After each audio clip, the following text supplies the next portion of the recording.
आज हम आपको सुनाने जा रहे हैं मंगलवार की कथा। प्राचीन समय में एक कुंडलपुर नाम का नगर था, जहाँ नंदा नाम का एक ब्राह्मण अपनी पत्नी सुनंदा के साथ रहता था।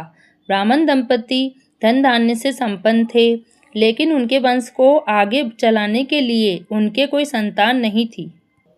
इसलिए ब्राह्मण हनुमान जी की पूजा करने जंगल प्रस्थान कर गया और वहीं उसकी पत्नी ने घर पर ही पूजा अर्चना करना शुरू कर दिया।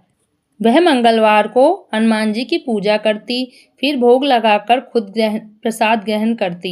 लेकिन एक दिन मंगलवार को कोई और व्रत पड़ गया, जिसकी वजह से वह हनुमान जी का व्रत नहीं रख पाई और इसी वजह से उसने भोजन नहीं बनाया, ना ही हनुमान जी को भोग लगाया और स्वयं भी भोजन नहीं किया। वह अपने मन में यह प्रण करके सो गई, अगले मंगलवार को हनुमान जी को भोग लगाकर ही अन्न ग्रहण करूंगी। ब्राह्मण की पत्नी 6 दिनों तक भूखी प्यासी पड़ी रही। मंगलवार को दिन वह मूर्छित होकर गिर पड़ी। तब हनुमान जी ने उसकी श्रद्धा और निष्ठा देखकर उससे प्रसन्न होकर उसे एक सुंदर बालक दिया। सुंदर बालक को पाकर वह बहुत खुश हुई। कुछ दिन बाद जब ब्राह्मण आया तो सुंदर बालक को देखकर उसने अपनी पत्नी से पूछा, यह बालक कौन है? पत्नी ने बताया, यह बालक हनुमान जी ने उसे दिया है। पत्नी की बात से ब्राह्मण संतुष्ट नहीं हुआ और सोचने लगा, यह उल्टा अपने कर्म को छुपाने के लिए बहाना बना रही है। एक दिन ब्राह्मण कुएं से पानी भरने जा रहा था, तब उसकी पत्नी ने कहा, मंगल को भी साथ ले जाइए। तब वह उसे साथ ले गया। जब वापस लौटा तब मंगल उसके साथ नहीं था।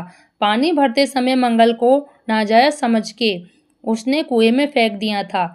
जब ब्राह्मण की पत्नी ने मंगल के बारे में पूछा तब ब्राह्मण के कुछ कहने से पहले ही मंगल पीछे से मुस्कुराता हुआ आ गया।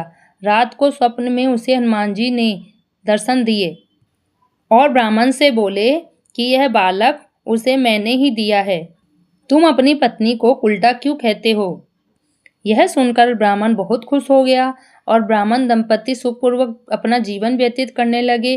जो व्यक्ति मंगलवार को व्रत रखता है और कथा सुनता है, हनुमान जी उस पर बहुत प्रसन्न रहते हैं। जय हो हनुमान जी महाराज की।